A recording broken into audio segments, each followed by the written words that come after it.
안녕하세요, 여러분. 오늘 영상에서는 여러분에게 한 가정의 비극적이고 충격적인 이야기를 들려드릴 겁니다. 바로 자식들이 아버지를 재산 때문에 배신하고 그 뒤에 숨겨진 진실들이 드러나는 이야기입니다. 이 이야기는 아버지가 어떻게 자식들의 배신과 싸우고 진실을 마주하게 되었는지에 대한 과정입니다. 여러분은 이 가족의 갈등을 어떻게 생각하시겠어요? 이 영상을 통해 그 모든 이야기를 함께 알아봅시다. 나는 이정원, 올해로 72세가 되었다. 내 인생은 그다지 특별하지 않았다. 그저 아버지로서, 남편으로서, 그리고 할아버지로서 내 가족을 사랑하며 살아왔을 뿐이다. 하지만 지금 서울 외곽의 낡은 집에 홀로 앉아 있노라면 내 인생이 너무 조용히 흘러가 버렸다는 것을 깨닫게 된다. 마치 내 아픔조차 아무도 기억하지 못할 만큼 말이다. 아내였던 선희가 암으로 세상을 떠났을 때 나는 내 영혼의 반쪽을 잃은 듯했다. 그녀는 내 마음을 이해해주고 곁에서 나를 묵묵히 사랑해준 단 한 사람이다. 하지만 세상은 나에게 약해질 틈을 허락하지 않았다. 어린 두 아들, 사모와 민규가 나를 필요로 했기 때문이다. 그 아이들이 나의 전부였고 내가 버틸 수 있는 이유였다. 첫째 아들 사모는 똑똑하고 조숙한 아이였다. 그는 항상 내 자랑이었지만 동시에 내 마음을 가장 아프게 했던 아이이기도 하다. 초등학교 시절 친구들에게 괴롭힘을 당하고 집으로 돌아온 상호를 본 적이 있다. 울지도 않고 방 한쪽에 앉아 두 손을 꼭 쥐고 있는 모습이 어찌나 안쓰럽던지. 내가 물었다. 사모야, 괜찮니? 그때 그는 눈이 빨개질 정도로 참으며 한마디도 하지 않았다. 나는 아이를 끌어안으며 다짐했다.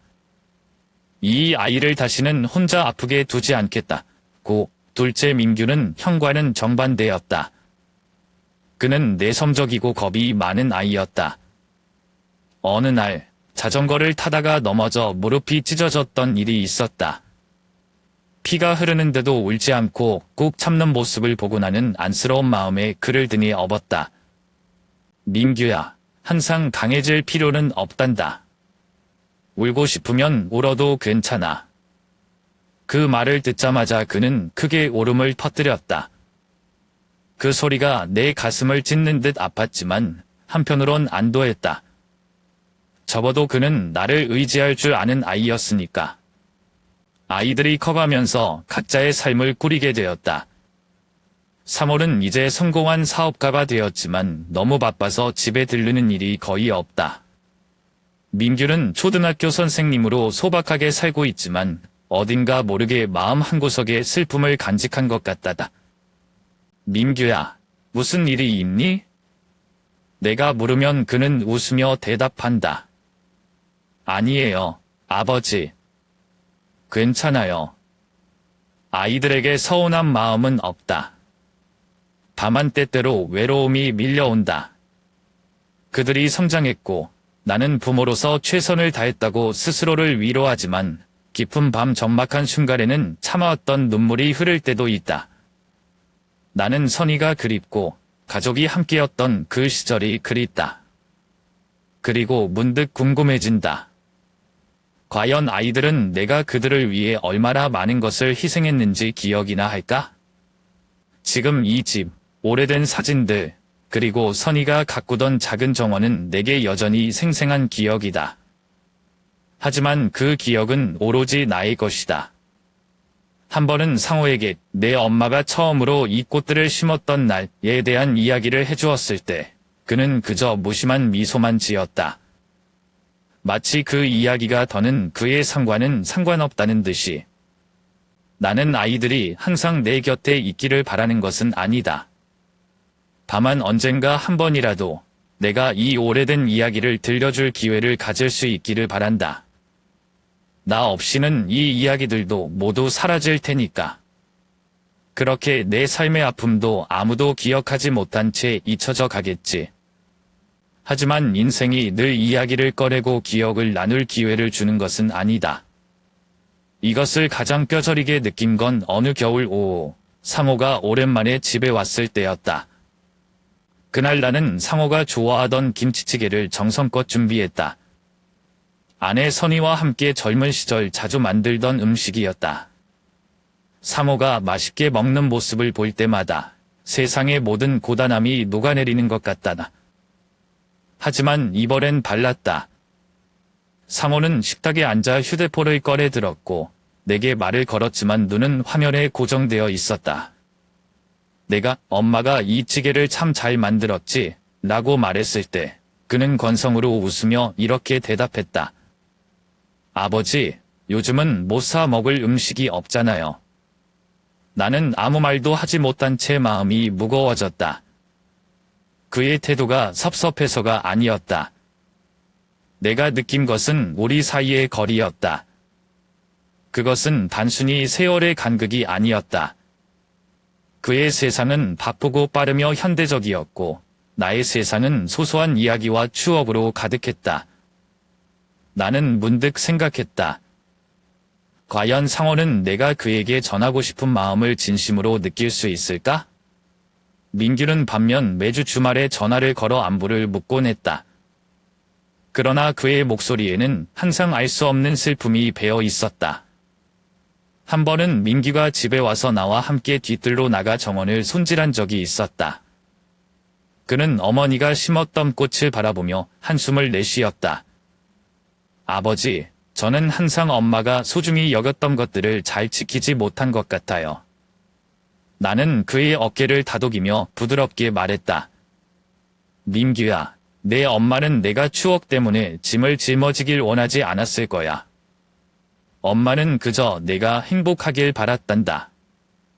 그러나 내 말이 그의 마음속 무거운 책임감을 덜어주지는 못했을 것이다. 가끔 나는 내 삶이 마치 마지막 몇 페이지만 남은 책 같다는 생각을 한다. 앞부분에는 수많은 이야기와 기쁨, 슬픔이 가득했지만 이제는 몇 줄의 외로운 문장만 남아있다. 나는 죽음이 두렵지 않다. 하지만 내가 떠난 후 아무도 나의 삶과 우리 가족의 이야기를 기억하지 못할까봐 두렵다. 그래서 나는 매일 뒤뜰로 나가 꽃과 나무를 돌본다. 그것이 내가 과거와 대화할 수 있는 유일한 방법처럼 느껴지기 때문이다. 그곳에서 나는 아내 선희의 존재를 느낄 수 있다. 그리고 그곳에서 나는 스스로를 다독인다. 잊혀지더라도 사랑은 여전히 남아 있을 것이라고. 나처럼 조용히. 노년은 누구에게나 외로운 여정일지도 모른다.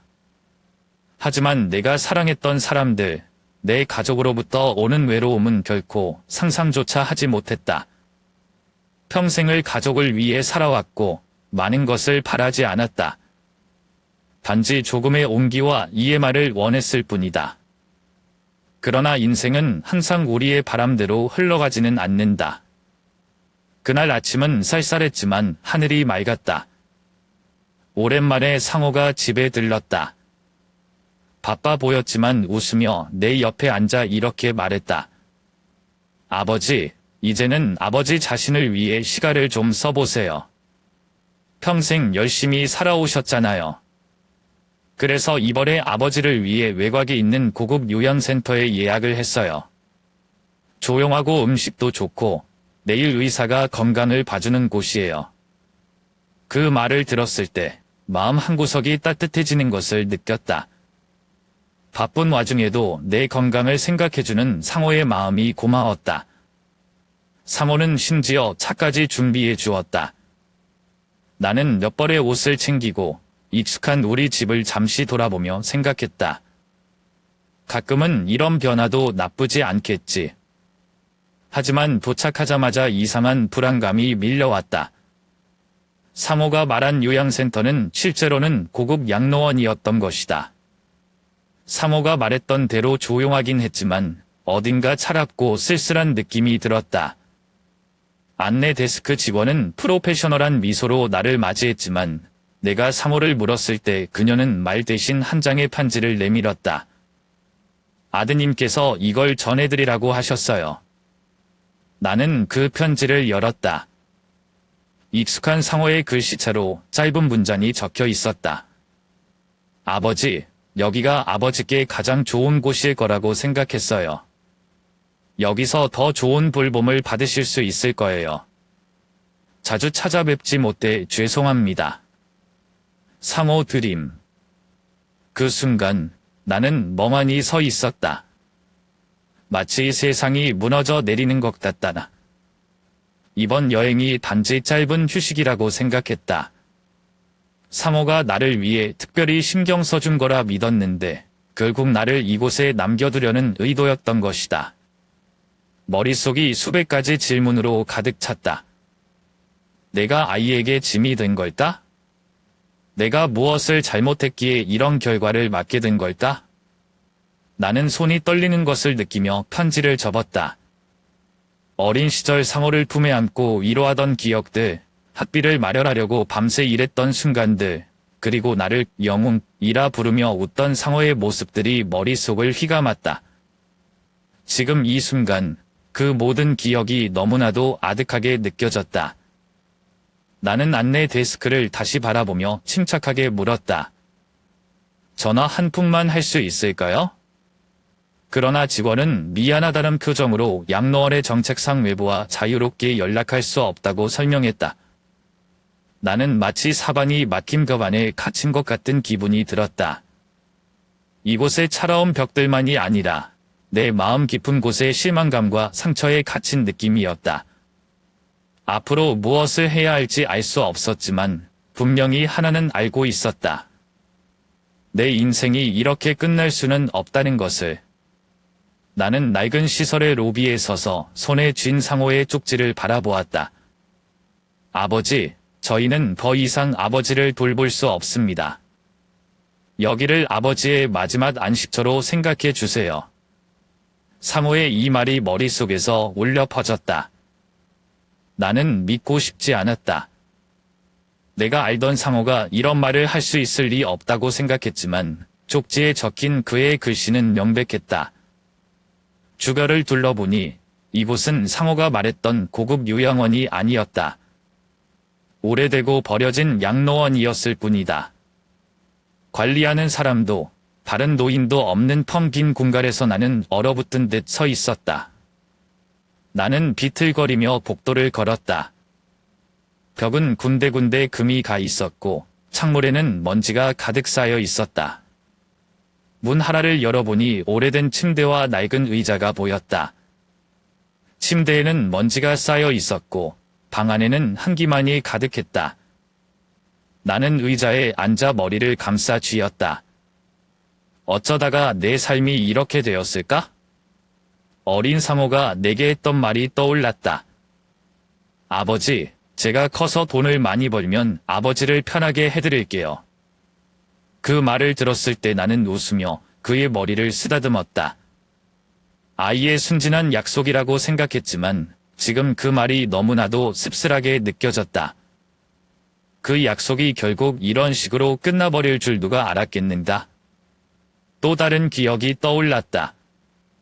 상어가 고열에 시달리던 어느 밤, 나는 그를 등에 업고 병원까지 걸어갔다. 택시를 부를 돈조차 없었지만 나는 그저 아이가 무사하기만을 바라며 뛰다시피 했다.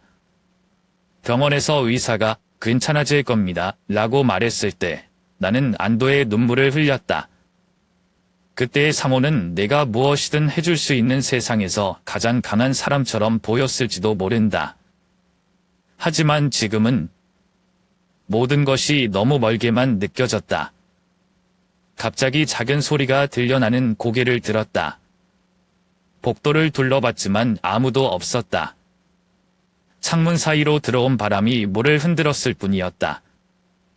나는 다시 로비로 돌아와 전화를 걸기 위해 주위를 둘러봤다. 하지만 이곳에 있는 동안 내 전화기는 이미 압수되었다. 나는 의자에 앉아 두 손으로 얼굴을 감쌌다. 왜 상어가 이런 선택을 한 걸까?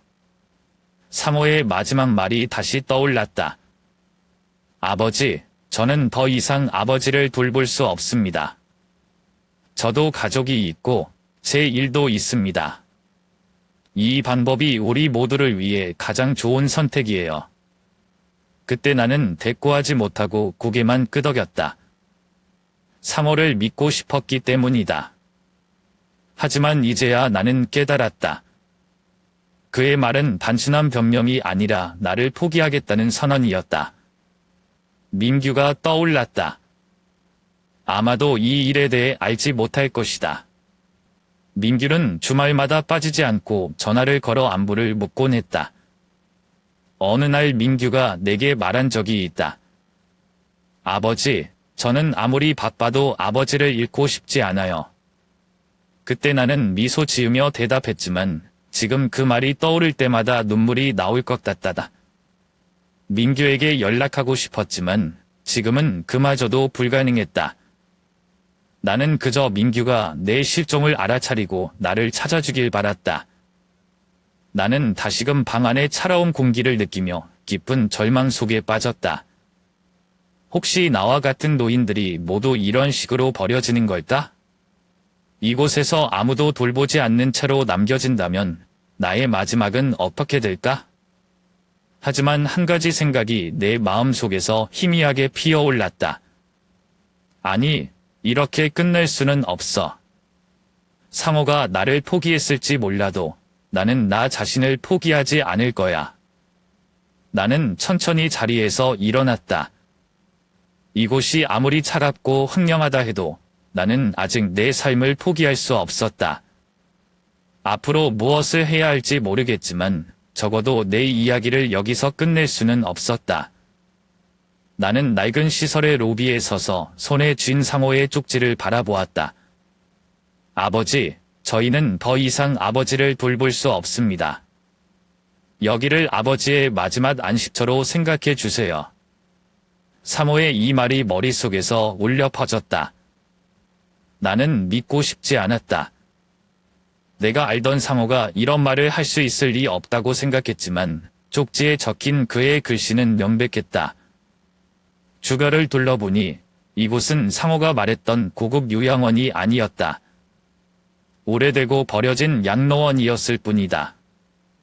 관리하는 사람도 다른 노인도 없는 텅 빈 공간에서 나는 얼어붙은 듯 서 있었다. 나는 비틀거리며 복도를 걸었다. 벽은 군데군데 금이 가 있었고 창문에는 먼지가 가득 쌓여 있었다. 문 하나를 열어보니 오래된 침대와 낡은 의자가 보였다. 침대에는 먼지가 쌓여 있었고 방 안에는 한기만이 가득했다. 나는 의자에 앉아 머리를 감싸 쥐었다. 어쩌다가 내 삶이 이렇게 되었을까? 어린 상호가 내게 했던 말이 떠올랐다.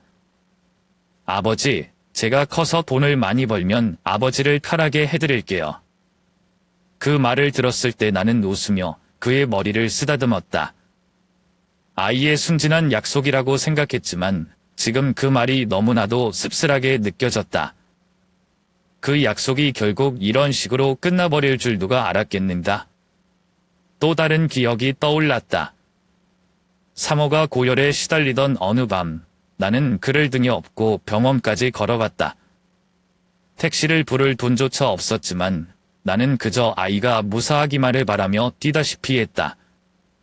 병원에서 의사가 괜찮아질 겁니다 라고 말했을 때 나는 안도의 눈물을 흘렸다. 그때의 상호는 내가 무엇이든 해줄 수 있는 세상에서 가장 강한 사람처럼 보였을지도 모른다. 하지만 지금은 모든 것이 너무 멀게만 느껴졌다. 갑자기 작은 소리가 들려 나는 고개를 들었다. 복도를 둘러봤지만 아무도 없었다. 창문 사이로 들어온 바람이 문을 흔들었을 뿐이었다. 나는 다시 로비로 돌아와 전화를 걸기 위해 주위를 둘러봤다. 하지만 이곳에 있는 동안 내 전화기는 이미 압수되었다. 나는 의자에 앉아 두 손으로 얼굴을 감쌌다. 왜 상호가 이런 선택을 한 걸까? 상호의 마지막 말이 다시 떠올랐다. 아버지, 저는 더 이상 아버지를 돌볼 수 없습니다. 저도 가족이 있고 제 일도 있습니다. 이 방법이 우리 모두를 위해 가장 좋은 선택이에요. 그때 나는 대꾸하지 못하고 고개만 끄덕였다. 상호를 믿고 싶었기 때문이다. 하지만 이제야 나는 깨달았다. 그의 말은 단순한 변명이 아니라 나를 포기하겠다는 선언이었다. 민규가 떠올랐다. 아마도 이 일에 대해 알지 못할 것이다. 민규는 주말마다 빠지지 않고 전화를 걸어 안부를 묻곤 했다. 어느 날 민규가 내게 말한 적이 있다. 아버지, 저는 아무리 바빠도 아버지를 잃고 싶지 않아요. 그때 나는 미소 지으며 대답했지만 지금 그 말이 떠오를 때마다 눈물이 나올 것 같다다. 민규에게 연락하고 싶었지만 지금은 그마저도 불가능했다. 나는 그저 민규가 내 실종을 알아차리고 나를 찾아주길 바랐다. 나는 다시금 방 안의 차가운 공기를 느끼며 깊은 절망 속에 빠졌다. 혹시 나와 같은 노인들이 모두 이런 식으로 버려지는 걸까? 이곳에서 아무도 돌보지 않는 채로 남겨진다면 나의 마지막은 어떻게 될까? 하지만 한 가지 생각이 내 마음속에서 희미하게 피어올랐다. 아니, 이렇게 끝날 수는 없어. 상호가 나를 포기했을지 몰라도 나는 나 자신을 포기하지 않을 거야. 나는 천천히 자리에서 일어났다. 이곳이 아무리 차갑고 황량하다 해도 나는 아직 내 삶을 포기할 수 없었다. 앞으로 무엇을 해야 할지 모르겠지만 적어도 내 이야기를 여기서 끝낼 수는 없었다. 이곳에서의 첫날 밤은 내가 평생 잊고 싶어도 잊을 수 없는 경험이었다. 밤하늘은 너무나 조용해서 내 숨소리조차 선명하게 들렸다. 어둠이 온 방을 뒤덮었고 오래된 복도의 희미한 불빛만이 문틈 사이로 스며들었다. 눈을 감으려 애썼지만 상호와 민규, 그리고 내가 처한 이 상황에 대한 생각들이 꼬리에 꼬리를 물며 떠올라 도무지 잠들 수 없었다. 그때 갑자기 이상한 소리가 들려왔다. 처음엔 복도를 조심스레 걷는 발소리 같았다. 하지만 곧이어 낮고 음산한 웃음소리가 들렸다. 그 소리는 사람의 웃음소리라고 하기엔 어딘가 섬뜩하고 기괴했다.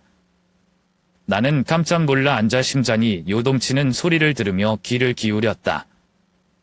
그 소리는 복도에서만 나는 것이 아니었다. 내 방 양옆의 방들에서도 무언가 부딪히는 소리와 물을 두드리는 소리, 그리고 알아들을 수 없는 속삭임이 들렸다. 가만히 있을 수만은 없었다. 두려웠지만 나는 문을 열고 복도로 나섰다. 무슨 일이 벌어지고 있는지 알아야만 했다. 복도는 어둡고 차가웠다. 오래된 형광등이 깜빡이며 불안하게 빛을 내뿜고 있었다. 소리가 나는 방으로 다가가 귀를 대자 안에서 들리는 숨가쁜 숨소리와 벽을 긁는 듯한 소리가 더 분명해졌다. 문 손잡이를 잡아 돌려봤지만 문은 굳게 잠겨 있었다. 복도를 더 걸어가던 중 멀리 복도 끝에서 한 사람이 지나가는 모습이 보였다. 그 사람은 비틀거리며 걷고 있었고 발걸음마다 무언가를 질질 끄는 듯한 소리를 냈다. 나는 두려움을 삼키며 떨리는 목소리로 물었다. 거기 누구 있어요? 누군가 있습니까? 그러나 대답은 없었다. 그 사람의 모습은 어느 방으로 사라져버렸다. 그 순간 나는 이곳이 단순히 버려진 요양원이 아니라는 것을 깨달았다. 벽에 남아있는 낡은 메모들, 얼룩진 벽지, 좁고 답답한 방들은 이곳이 한때 정신병원이었음을 암시하고 있었다. 그러나 더욱 끔찍한 것은 이곳이 완전히 비어있는 것이 아니라는 사실이었다. 본 나는 그들을 보았다. 복도를 떠도는 희미한 그림자들. 그들은 말을 하지 않았다. 그냥 복도를 조용히 오가거나 때로는 혼잣말을 하듯 알아들을 수 없는 말을 웅얼거렸다. 어떤 사람들은 뭔가를 찾는 것처럼 바닥을 기어다녔고 어떤 사람은 구석에 웅크린 채 멍한 눈으로 어둠을 응시하고 있었다. 나는 그들이 유령이 아니라 이곳에 버려진 환자들이라는 것을 알게 되었다. 병원이 폐쇄될 때 이곳에 남겨진 사람들이었을 것이다. 아무도 그들을 돌보지 않았고 아무도 그들을 찾지 않았다. 그들은 길 가던 사람들이 남긴 음식 찌꺼기 같은 것으로 간신히 연명하고 있었다. 입구 근처에서 한 남자가 쓰레기통을 뒤지고 있었다. 그는 곰팡이가 핀빵 조각을 주워 떨리는 손으로 입에 넣고 있었다. 나는 한 걸음도 움직일 수 없었다. 두려움과 안타까움이 뒤섞인 감정이 나를 짓눌렀다. 이 사람들은 나와 마찬가지로 세상에 버려진 사람들이었다. 하지만 나와 달리 그들에게는 의지할 가족조차 남아있지 않았다. 그날 밤 나는 침대 위에서 몸을 웅크리고 벽을 통해 들려오는 속삭임과 발소리를 들으며 밤을 지새웠다. 문득 스스로에게 묻지 않을 수 없었다. 나는 여기서 살아남을 수 있을까? 아니면 나도 그들처럼 이 어두운 구석에서 완전히 이긴 채 떠돌게 되는 걸까? 나는 딱딱한 침대 위에서 몸을 웅크린 채 문을 응시하고 있었다. 밤하는 숨소리마저 크게 들릴 정도로 고요했고 창문의 틈 사이로 들어오는 바람 소리가 귓가에 스산하게 울렸다. 나는 스스로를 다독이며 침착하려 애썼다. 모든 게 단지 피곤해서 생긴 상상일 뿐이다. 하지만 마음 한구석에서는 이곳이 결코 평범한 장소가 아니라는 것을 직감하고 있었다. 그때 또다시 발소리가 들려왔다. 이번에는 훨씬 더 뚜렷하고 가까웠다. 나는 침을 꿀꺽 삼키며 심장이 빠르게 뛰는 것을 느꼈다. 그리고 문 앞에 한 남자의 실루엣이 천천히 나타났다. 그는 비쳐 마른 체구의 헝클어진 머리, 깊게 꺼진 눈으로 나를 바라보고 있었다. 그의 옷은 누더기가 되어 있었고 온몸에서 피곤과 황폐함이 느껴졌다. 그는 아무 말 없이 방 안으로 들어왔다. 누구세요? 나는 떨리는 목소리로 물었다. 겉으로는 차분하려 했지만 두려움을 감출 수 없었다. 그는 곧바로 대답하지 않고 머리를 약간 기울인 채 나를 한참 동안 바라보았다. 마치 무엇인가를 판단하려는 듯한 눈빛이었다. 그러다 그가 천천히 내게 다가와 낮은 목소리로 속삭였다.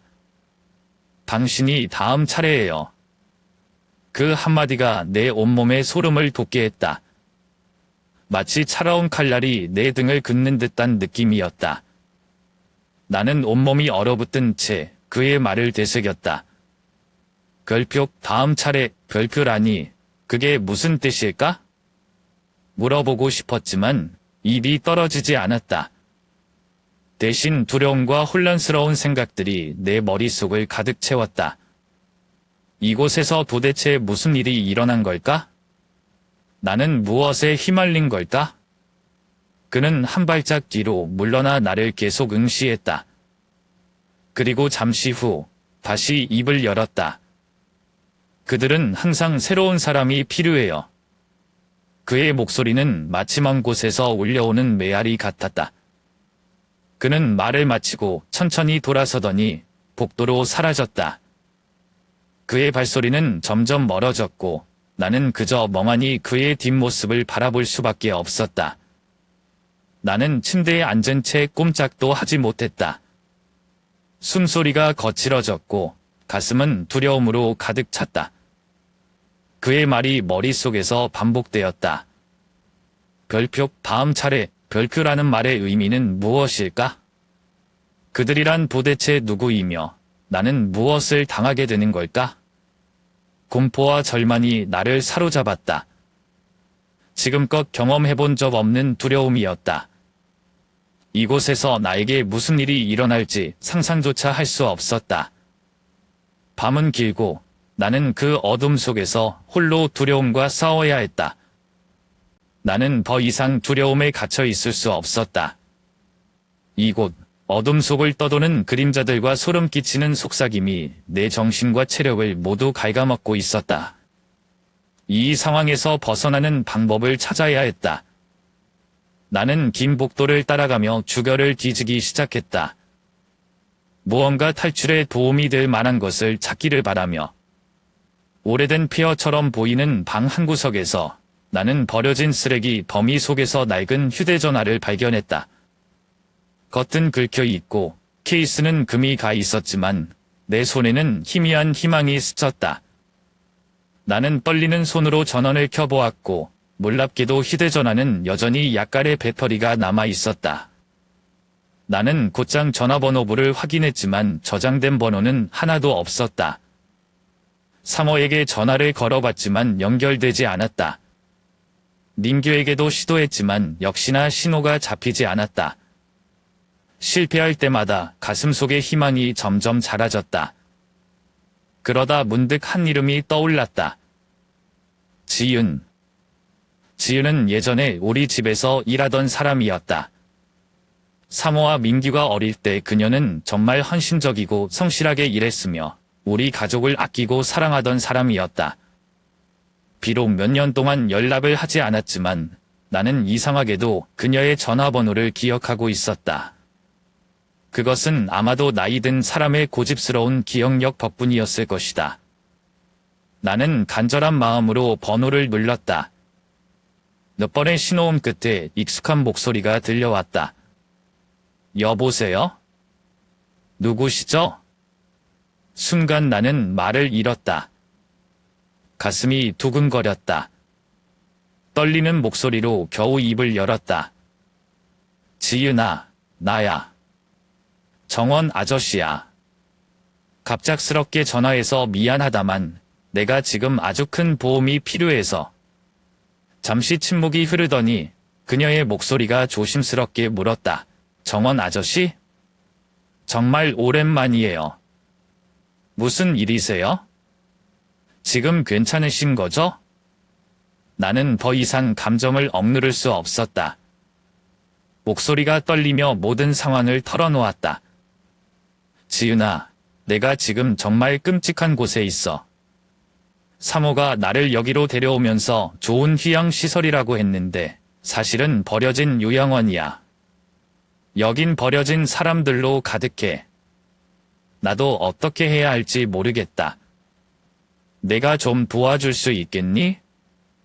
그녀는 잠시 말을 멈추더니 단호한 목소리로 대답했다. 아저씨, 우선 진정하세요. 제가 어떻게든 찾아갈게요. 혹시 주변에 보이는 특징적인 게 있나요? 주소나 이름 같은 걸 알려주시면 좋겠어요. 나는 주변을 둘러보며 도착했을 때 봤던 것을 떠올렸다. 지윤아, 여긴 도시에서 꽤 멀어. 좁은 흙길을 따라 들어왔고 낡은 철문이 있었어. 문 옆엔 서버바른 간판이 있었는데 화연센터라는 글자가 보였어. 너 혹시 그 이름 들어본 적 있니? 잠시 정적이 흐른 뒤 그녀는 긴장된 목소리로 말했다. 알 것 같아요. 그곳은 오래전에 물을 닫은 시설이에요. 걱정 마세요. 곧 그쪽으로 갈게요. 아저씨는 절대 그 자리에서 움직이지 마세요. 전화를 끊고 나서도 나는 여전히 긴장된 손으로 휴대전화를 꽉 쥐고 있었다. 비록 모든 것이 확실하지는 않았지만 오랜만에 혼자가 아니라는 느낌이 들었다. 그러나 지인이 도착하기 전까지 나는 이곳에서 무슨 일이든 마주해야 할 준비를 해야 했다.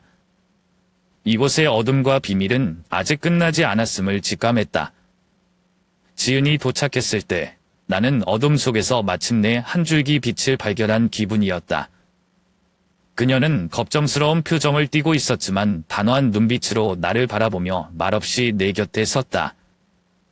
그녀의 도움으로 나는 그 끔찍한 곳에서 벗어날 수 있었다. 이후 우리는 길가의 작은 카페에 앉아 이야기를 나누기로 했다. 나는 이 모든 상황의 진실을 알아야만 했다. 테이블 건너편에 앉은 지우는 잠시 머뭇거리며 무거운 표정을 지었다. 차 한 잔을 앞에 두고도 손을 떼지 못하는 모습은 그녀가 뭔가 중요한 이야기를 하려 한다는 것을 보여주고 있었다. 나는 조심스럽게 물었다. 지윤아, 너 이 상황에 대해 뭔가 알고 있는 거지? 이게 어떻게 된 일인지 솔직히 말해줘. 그녀는 깊은 한숨을 쉬며 고개를 약간 숙였다가 이내 나를 똑바로 바라보았다. 아저씨, 사실 이 말을 전해야 할지 많이 고민했어요. 하지만 아저씨가 진실을 아셔야 한다고 생각해요. 사모랑 민규에 관한 얘기예요. 나는 순간 긴장했다. 가슴속 깊은 곳에서 불길한 예감이 스멀스멀 올라왔다. 무슨 진실 말이니? 지은은 잠시 말을 고르고 난 뒤 힘겹게 입을 열었다. 사모와 민규는 아저씨를 단순히 이곳에 버리려고 했던 게 아니에요. 그들은 지금 아저씨가 가진 집과 땅을 놓고 서로 싸우고 있어요. 아저씨를 이곳에 보내버리면 그 문제를 더 쉽게 해결할 수 있다고 생각한 거예요. 그 말이 나의 심장을 강타했다. 나는 충격으로 말문이 막혔다. 그럴 리 없다. 사모와 민규가, 내 아들들이 그런 일을 할 리 없어. 내가 어떻게 키운 아이들인데. 지은은 안타까운 눈빛으로 나를 바라보았다. 아저씨, 저도 믿고 싶지 않았어요. 그런데 두 사람이 나눈 대화를 엿듣고 말았어요.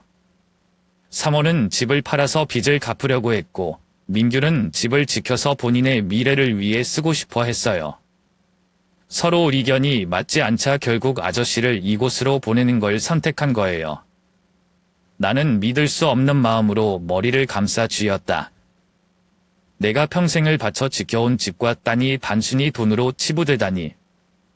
그곳은 나와 선희가 함께 일구고 사랑으로 채운 장소였다. 우리 가족의 추억이 고스란히 남아있는 그곳을 아이들이 그렇게 가볍게 여길 줄이야. 나는 떨리는 목소리로 말했다. 지은아, 왜 애들이 이렇게 되었을까? 내가 그들을 얼마나 사랑했는데 어떻게 이런 일이 생길 수 있지? 지은은 고개를 숙이며 조용히 말했다. 저도 정확히는 모르겠어요. 하지만 아저씨, 욕심이 사람을 바꾸는 것 같아요. 삶이 힘들고 경제적 어려움이 커지면서 그분들 마음도 조금씩 달라졌을 거예요. 하지만 아저씨, 저도 가만히 있지는 않을 거예요. 아저씨가 이 일을 바로잡을 수 있도록 도울게요. 그녀의 말에 나는 복잡한 감정에 휩싸였다. 실망, 분노, 그리고 깊은 슬픔이 뒤엉켰다. 하지만 동시에 한 줄기 희망이 마음속에 피어올랐다. 지은은 나를 돕겠다고 했고 나는 더 이상 혼자가 아니었다. 나는 그녀의 손을 꼭 잡으며 말했다. 고맙다, 지은아. 내가 여기서 끝날 순 없어.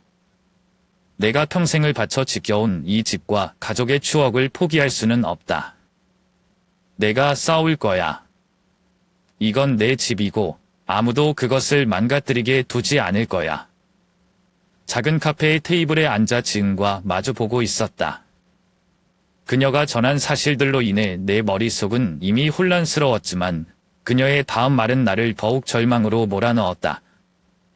아저씨.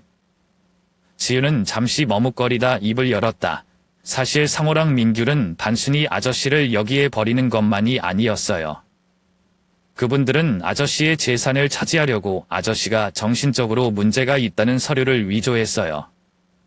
나는 믿을 수 없다는 표정으로 그녀를 바라보며 물었다. 뭐라고? 내가 정신적으로 문제가 있다고? 그게 무슨 말이야?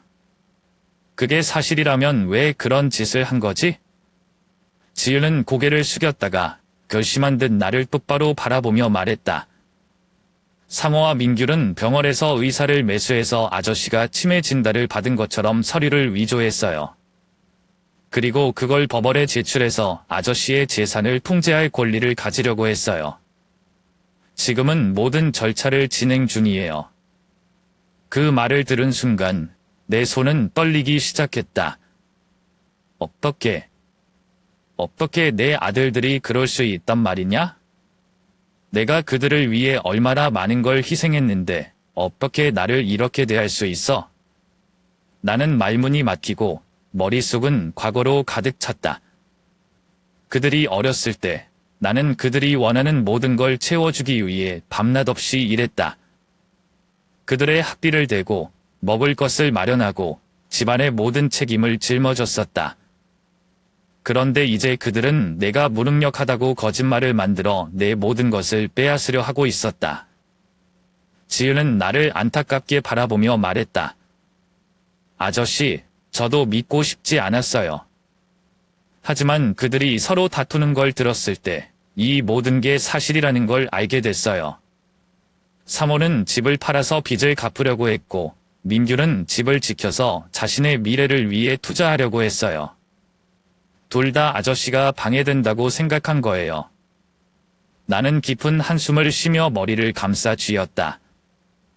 집과 땅은 단순한 재산이 아니었다. 그것은 내 인생의 전부였다. 선희와 내가 함께 쌓아올린 시간과 추억, 우리 가족의 이야기가 담긴 공간이었다. 그런데 그 모든 것이 그들에게는 단지 돈으로만 보였던 것이다. 하지만 그 슬픔 속에서 나는 포기할 수 없다는 마음이 솟아올랐다. 나는 지은을 바라보며 말했다. 지은아, 내가 여기서 가만히 있을 순 없다. 이건 내 집이고 내 가족의 추억이 담긴 곳이야. 내가 싸워야겠지? 지은은 고개를 끄덕이며 단호히 말했다. 맞아요, 아저씨. 저도 도울게요. 먼저 아저씨의 정신 상태가 멀쩡하다는 걸 증명하고 그들이 위조한 서류에 대한 증거를 찾아야 해요. 나는 그녀의 말을 듣고 희미한 미소를 지었다. 그래, 어려울 거라는 건 알지만 내가 여기서 물러설 순 없어. 나는 이미 너무 많은 걸 잃었어. 하지만 이건 절대 포기하지 않을 거야. 지은은 내 손을 꼭 잡으며 말했다. 걱정 마세요, 아저씨. 우리가 꼭 이길 거예요. 그리고 아저씨의 집과 추억을 되찾을 거예요. 나는 그녀의 말을 들으며 가슴 깊은 곳에서 작은 희망의 불씨를 느꼈다. 싸움은 시작됐고 나는 이길 준비가 되어 있었다. 카페에서 지인과 마주 앉아 그녀의 이야기를 들으며 나는 머릿속이 복잡해졌다. 그녀가 말한 사실들은 이미 충분히 충격적이었지만 이어지는 그녀의 말은 나를 더욱 혼란스럽게 했다. 아저씨, 지은이 잠시 말을 멈추며 고개를 숙였다. 그녀의 목소리는 조심스러웠지만 단호했다. 사실, 민규가 직접 아저씨를 속여서 집을 파는 서류에 서명하게 했어요. 나는 깜짝 놀라 눈을 크게 뜨고 그녀를 바라보았다. 뭐라고? 민규가? 아니, 그럴 리가 없어. 민규는 항상 착하고 순한 아이였어. 어떻게 그 아이가 그런 짓을 할 수 있지? 지우는 고개를 끄덕이며 말을 이었다. 아저씨가 믿기 힘들겠지만 사실이에요.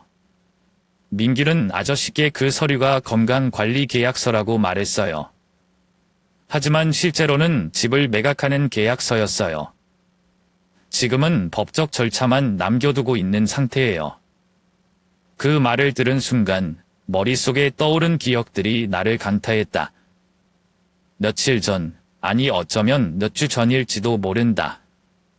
민규가 집에 찾아와 서류를 내밀며 말했던 순간이 떠올랐다.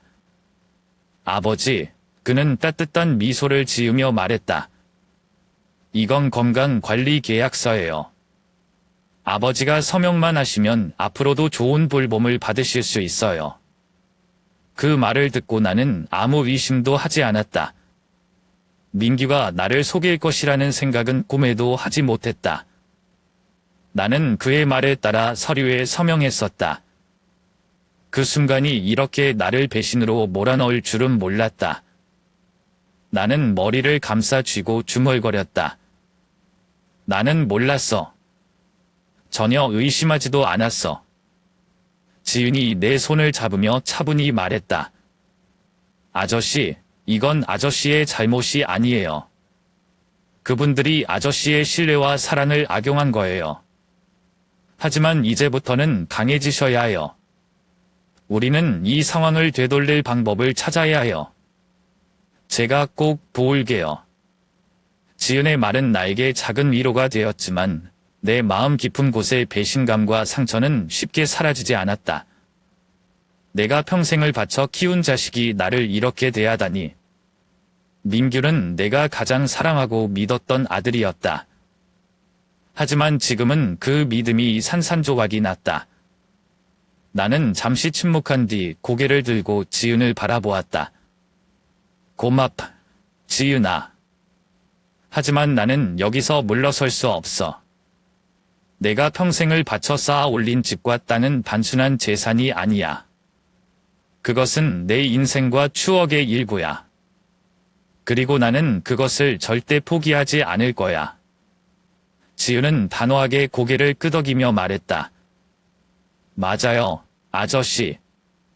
우리 반드시 이길 거예요. 제가 도울게요. 그리고 그들이 한 짓을 반드시 밝힐 거예요. 나는 그녀의 말에 희미한 미소를 지었다. 앞으로의 길은 분명 험난할 것이다. 하지만 나는 나 자신과 내 인생을 위해 싸울 것이다. 내 자존심을 되찾고 그들이 훼손하려 했던 내 삶의 의미를 지켜낼 것이다. 지은과 함께 상호와 민규의 음모를 파헤치던 중 문득 아내 선희의 갑작스러운 죽음이 머릿속을 스쳤다.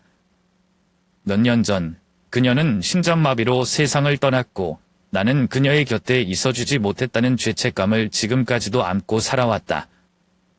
하지만 그때 내가 무심코 지나쳤던 작은 기억들이 지금 와서 더욱 선명하게 떠오르기 시작했다. 그녀가 세상을 떠나기 전 얼굴에 걱정과 불안을 품고 있던 모습이 자꾸만 생각났다. 그녀는 종종 혼자 마당에 앉아 멍하니 하늘을 바라보곤 했다.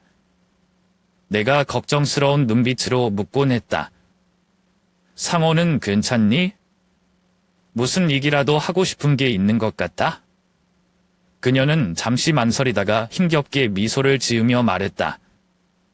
아니야. 그냥 상호가 너무 많은 걸 바라보는 게 걱정돼서 그래. 나는 그저 한 어머니의 염려라고 생각했다. 하지만 지금 와서 생각해보니 그녀는 그 이상을 알고 있었던 것 같다. 상호와 선희 사이에 나도 모르는 갈등이 있었던 게 분명했다. 또 다른 기억이 떠올랐다. 그녀와 상호가 서재에서 종종 낮은 목소리로 심각한 대화를 나누던 순간들이었다. 내가 들어가려 하면 대화는 언제나 갑작스럽게 끝났다. 한 번은 물을 통해 이런 말을 엿들은 적이 있었다. 상호야, 엄마는 내가 그런 선택을 하는 걸 절대 허락할 수 없어. 이건 우리 가족의 방식이 아니야. 문을 열고 들어가자 두 사람 모두 얼어붙은 듯 나를 바라봤다. 상호는 눈길을 피하며 말없이 서 있었고 선희는 억지로 미소를 지으며 말했다. 아무것도 아니야. 그냥 엄마랑 아들 사이의 의견이 좀 달랐을 뿐이야. 그때는 그녀의 말을 그대로 믿었다. 그러나 지금 그 순간들이 떠오르면서 나는 가슴 깊은 곳에서 차가운 무언가가 스며드는 걸 느꼈다. 선희의 죽음이 정말로 단순한 심장마비였을까? 아니면 그녀가 감당하지 못했던 무언가가 있었던 걸까?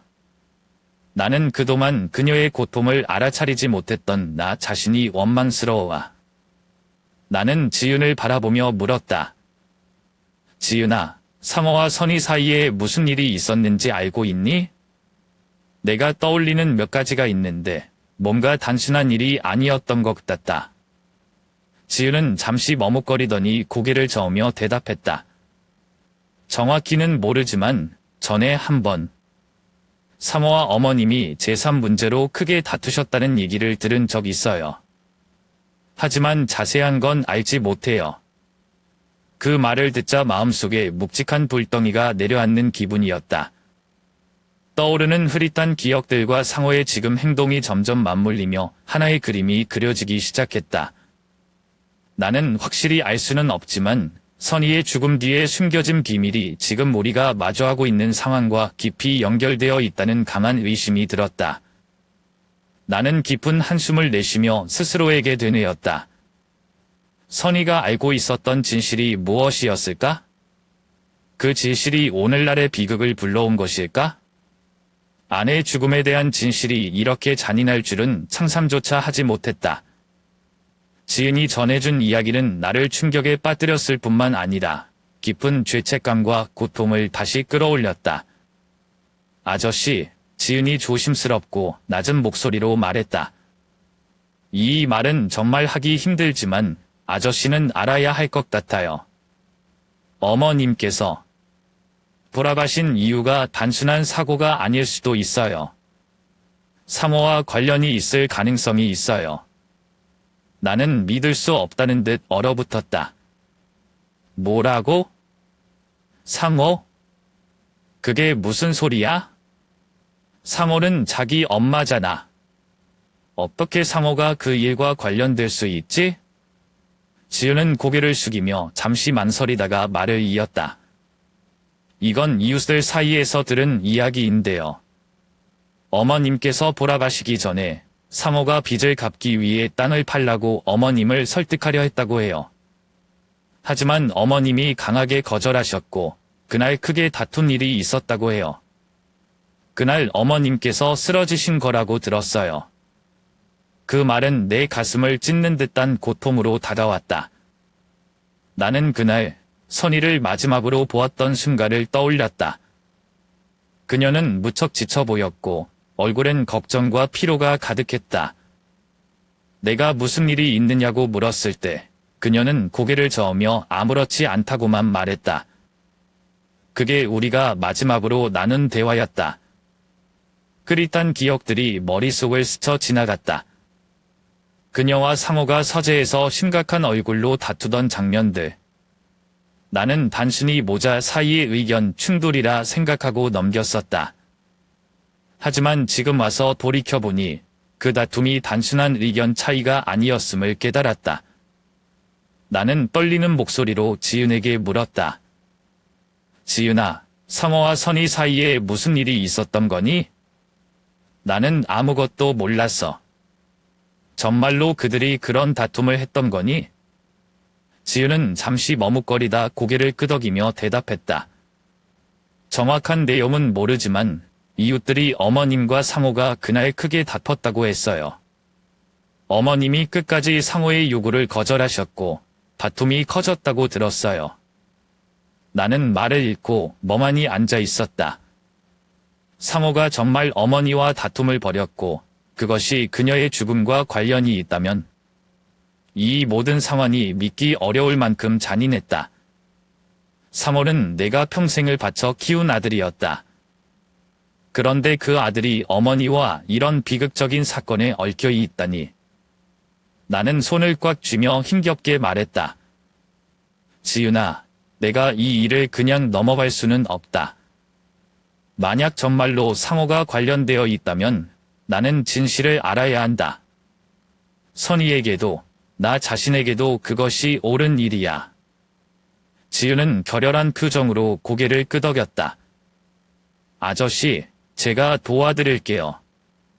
진실이 무엇이든 아저씨가 그 진실을 마주할 수 있도록 곁에 있을게요.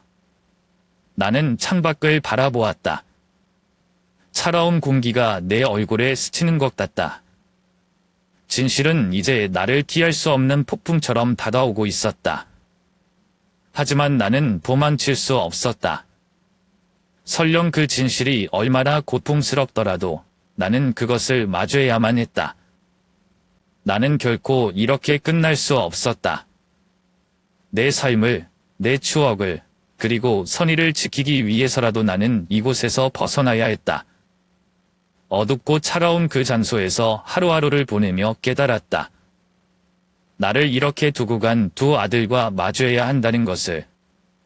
그들이 한 일에 대한 대답을 반드시 들어야 했다. 그날 밤, 나는 모든 것이 조용해지기를 기다렸다. 복도를 어슬렁거리는 그림자들에도 더 이상 두려워하지 않았다. 낡은 나무 막대기와 거의 고장난 손전등을 들고 나는 문을 열고 어두운 복도를 따라 조용히 걸었다. 낡고 긴 복도를 지나 마침내 녹슨 철문이 보였을 때 나는 눈물을 참을 수 없었다. 이곳을 벗어나는 데 성공한 것이다. 나는 좁은 흙길을 따라 걸었고 한참 후 지나가던 작은 트럭을 발견했다. 운전자는 나를 태워주었고 나는 마침내 집으로 돌아갈 수 있었다. 집 앞에 도착했을 때 이미 밤이 깊었다. 낯익은 대모를 바라보며 나는 복잡한 감정에 휩싸였다. 이곳은 한때 웃음과 따뜻함으로 가득했던 장소였다. 선희와 내가 함께 쌓아온 모든 것이 담긴 공간이었다. 하지만 지금 이곳은 배신과 고통의 중심지가 되어 있었다. 나는 문을 열고 집 안으로 들어섰다. 거실에는 상호와 민규가 앉아 있었다. 그들은 내 실종에 대해 전혀 걱정하지 않는 듯 평화롭게 대화를 나누고 있었다. 하지만 내가 나타나자 두 사람은 깜짝 놀라 얼굴이 하얗게 질렸다. 아버지? 사모가 외치며 자리에서 벌떡 일어섰다. 어떻게 여기 오셨죠? 민규는 당황한 표정으로 서둘러 변명하려 했다. 아버지, 왜 그곳에서 안 계세요? 그곳이 아버지께 더 편하실 줄 알았는데. 나는 두 사람을 강렬한 눈빛으로 쳐다보며 들고 있던 나무 막대기를 탁자에 세게 내리쳤다. 편안한 곳? 너희가 그곳을 편안한 곳이라고 부르는 거냐? 너희는 내가 거기서 아무것도 모른 채 죽어가기를 바란 거 아니냐? 사모는 침착하려 애쓰며 말했다. 아버지, 오해하지 마세요. 그건 모두 아버지를 위해. 그만해라. 나는 큰 소리로 외치며 그의 말을 끊었다. 너희는 나를 속였다. 나를 배신했다. 너희가 했던 짓을 다 알고 있다. 그리고 너희가 어머니에게 한 짓도 알고 싶다. 지금 당장 말해라. 두 사람은 침묵했다.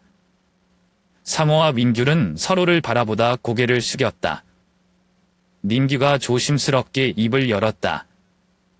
아버지, 저희는 그런 의도가 아니었어요. 어머니와 조금 의견이 달랐을 뿐이에요. 나는 그의 말을 끊으며 강하게 말했다. 거짓말하지 마라. 어머니가 너희와 땅을 두고 다투었다는 걸 알고 있다. 그리고 어머니가 돌아가시던 날 무슨 일이 있었는지 말해라. 어머니의 마지막 날에 무슨 일이 있었는지 아버지는 알아야겠다. 거실 안 공기는 무거워졌고 두 사람은 아무 말도 하지 않았다. 나는 그들의 침묵에서 무언가를 확신할 수 있었다. 진실은 생각보다 훨씬 더 어둡고 잔인한 것일지도 모른다. 하지만 나는 이대로 물러설 수 없었다. 진실이 무엇이든 나는 반드시 밝혀야만 했다. 거실의 공기는 숨이 막힐 정도로 무거웠다. 나는 두 아들에게 진실을 요구하며 강하게 몰아붙였다. 떨리는 목소리로 물었지만 내 눈빛만큼은 흔들리지 않았다. 더 이상 거짓말은 용납할 수 없었다. 민규야, 말해라. 도대체 무슨 일이 있었던 거니? 왜 너희는 나를 너희 삶에서 없애려 했던 거냐? 민규는 나를 보지 못한 채 고개를 떨구고 있었다. 잠시 침묵이 흐른 뒤 그는 마침내 낮고 떨리는 목소리로 입을 열었다. 맞아요. 우리 둘이 다 계획한 거예요. 아버지가 없으면 모든 게 더 쉬워질 거라고 생각했어요. 아버지는 언제나 고집스럽고 모든 걸 붙잡으려고만 하셨어요. 하지만 지금은 그런 시대가 아니에요. 우리도 자유롭게 살고 싶었어요. 돈도 필요했고요. 아버지는 그저 짐이라고 생각했어요. 그의 말은 날카로운 칼처럼 내 가슴 깊숙이 꽂혔다. 내가 평생 사랑하고 희생하며 키운 자식들이 나를 이렇게 생각하고 있었다니. 충격과 분노로 숨조차 쉬기 어려웠다. 나는 떨리는 목소리로 다시 물었다. 그럼 너희 엄마는? 너희는 엄마도 짐으로 여겼던 거냐? 엄마가 돌아가신 날 정말 무슨 일이 있었던 거냐? 민규는 아무 말도 하지 못한 채 고개를 더 깊이 숙였다. 그때 갑자기 상호가 자리에서 벌떡 일어나더니 날카로운 목소리로 외쳤다. 아버지는 엄마가 사고로 돌아가셨다고 생각하시죠? 그건 아버지가 엄마를 제대로 지켜주지 못했기 때문이에요. 그 말은 마치 천둥처럼 나를 강타했다. 나는 상호를 바라보며 얼어붙은 듯한 목소리로 물었다. 뭐라고? 그게 무슨 소리냐, 상호? 너 지금 무슨 말을 하는 거냐? 상호는 비웃듯이 차가운 웃음을 지으며 말을 이어갔다. 엄마는 항상 아버지를 보호하려고 애쓰셨죠. 아버지를 대신해 모든 걸 책임지셨고 우리를 지키려고 했어요. 그런데 아버지는 뭐 하셨어요? 항상 도망치고 돈 버는 것만으로 충분하다고 생각하셨잖아요. 엄마가 얼마나 힘들었는지 아버지는 한 번이라도 생각해 보셨어요? 상호의 말은 나를 완전히 무너뜨렸다. 나는 숨이 막히는 것 같았고 겨우 떨리는 목소리로 대답했다. 나는 몰랐어. 나는 항상 내가 최선을 다했다고 생각했어. 엄마가 그렇게 힘들어하셨을 줄은 몰랐다. 하지만 상호는 멈추지 않았다. 그의 목소리는 점점 더 날카롭고 비난으로 가득 찼다. 몰랐다고요? 맞아요. 아버지는 아무것도 몰랐죠. 아버지는 항상 자기만 옳다고 생각했으니까. 우리에게도, 엄마에게도. 엄마는 결국 아버지와 우리 모두에게서 벗어나고 싶어 하셨던 거예요. 밤하는 점점 더 무거운 침묵에 휩싸였다. 상호의 말은 단순한 분노가 아니었다. 그것은 오래된 가족의 갈등과 억압된 감정들이 터져나온 것이었다. 나는 그제서야 이 집안에 얼마나 깊은 상처와 냉랭함이 있었는지 깨달았다. 하지만 나는 너무 늦게 그것을 알아차린 것 같다. 나는 의자에 털썩 앉으며 손으로 얼굴을 감쌌다. 모든 게 무너져 내리는 기분이었다. 내가 지키려고 했던 가족, 내가 사랑했던 사람들, 그리고 내가 믿었던 자식들. 모두가 이 갈등의 한가운데에서 상처받고 있었다. 하지만 나는 여기서 포기할 수 없었다. 나는 선의를 위해, 그리고 나 자신을 위해 이 진실을 끝까지 마주해야 했다. 설령 그 진실이 아무리 고통스럽더라도 나는 도망칠 수 없었다. 집안의 갈등은 점점 더 걷잡을 수 없이 커져갔다. 나는 더 이상 참을 수 없었다. 손에 든 전화기를 들어 경찰에 신고하겠다고 선언했다. 너희가 한 일에 책임져야 한다. 이제는 절대로 그냥 넘어갈 수 없다. 하지만 내 말이 끝나기도 전에 상호가 다급히 나에게 달려들었다. 그의 눈빛은 두려움과 분노로 뒤엉켜 있었다. 아버지. 그러지 마세요. 아버지는 상황을 전혀 모르고 계세요. 그는 내 손에서 전화기를 빼앗으려고 했다. 내가 저항하자 상호는 더 거칠게 밀쳤고 나는 중심을 잃고 그대로 바닥으로 넘어졌다. 머리가 책상 모서리에 세게 부딪히는 충격과 함께 모든 것이 희미해졌다. 점점 어둠이 밀려오며 두 아들의 혼란스러운 외침 소리가 멀어져 갔다. 내가 정신을 잃은 동안 거실은 공포와 혼란으로 가득 찼다. 사모는 내 곁에 무릎을 꿇고 나를 흔들며 외쳤다. 아버지, 제발 정신 차리세요. 제발. 민규는 옆에서 얼굴이 창백해진 채 벌벌 떨고 있었다. 형이 도대체 무슨 짓을 한 거야? 아버지가 깨어나지 않으면 어떡해? 사모는 머리를 감싸 쥐고 방 안을 서성거렸다. 손은 떨리고 이마엔 식은땀이 흐르고 있었다. 진정해, 민규야. 우리가 한 일을 아무도 알게 해서는 안 돼. 경찰이 이 일을 알면 우린 끝장이야. 민규는 상호를 바라보며 두려운 목소리로 물었다. 그럼 이걸 숨기자는 거야? 아버지가 깨어나시면 다 말씀하실 텐데 어떻게 하려고? 상호는 민규를 똑바로 바라보며 낮은 목소리로 말했다. 우선 아버지를 방으로 옮기자. 쉬게 하면 깨어나실 거야. 깨어나시면 이건 단순한 사고였다고 설득할 수밖에 없어. 민규는 마지못해 고개를 끄덕였지만 두려움은 여전히 그의 얼굴에 남아 있었다. 만약 아버지가 깨어나지 않으시면?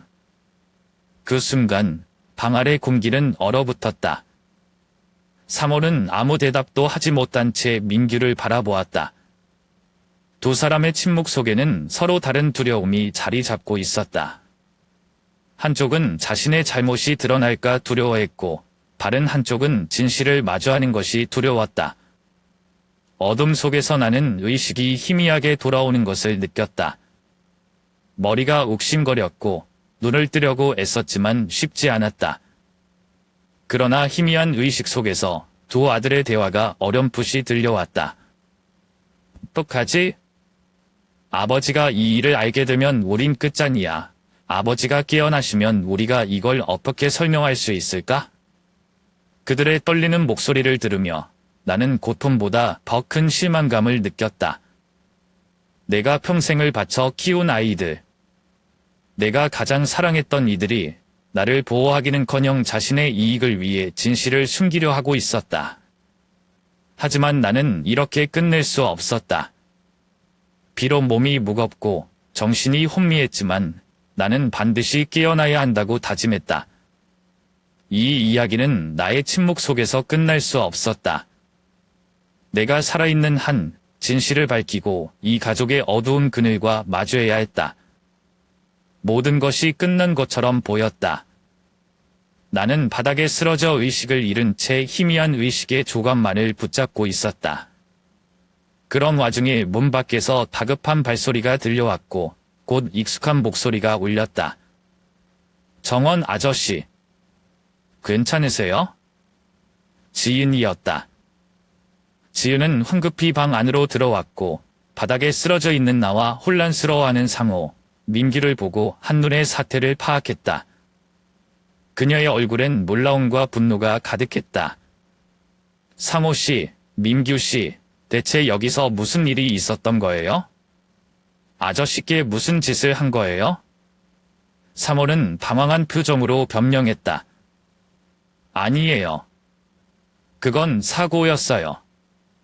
아버지가 그냥 넘어지신 거라고요. 하지만 지은은 그의 말을 믿지 않았다. 그녀는 즉시 휴대폰을 꺼내 현장을 촬영하기 시작했다. 그녀의 눈빛은 단호했다. 거짓말하지 마세요. 제가 밖에서 일부 대화를 들었어요. 이건 사고가 아니에요. 여러분이 한 짓은 숨길 수 없어요. 민규는 겁에 질린 얼굴로 한 발짝 물러섰고 상호는 다급하게 지은에게 달려들며 휴대폰을 뺏으려고 했다. 하지만 지은은 재빠르게 몸을 피하며 집 밖으로 나갔고 곧바로 경찰에 신고했다. 지금 긴급 상황입니다. 가전폭력 사건이 벌어졌어요. 피해자는 정원 씨이고 생명이 위협받고 있어요. 잠시 후 경찰이 현장에 도착했다. 상호와 민규는 지은이 촬영한 영상과 증거 앞에서 더 이상 변명할 수 없었다.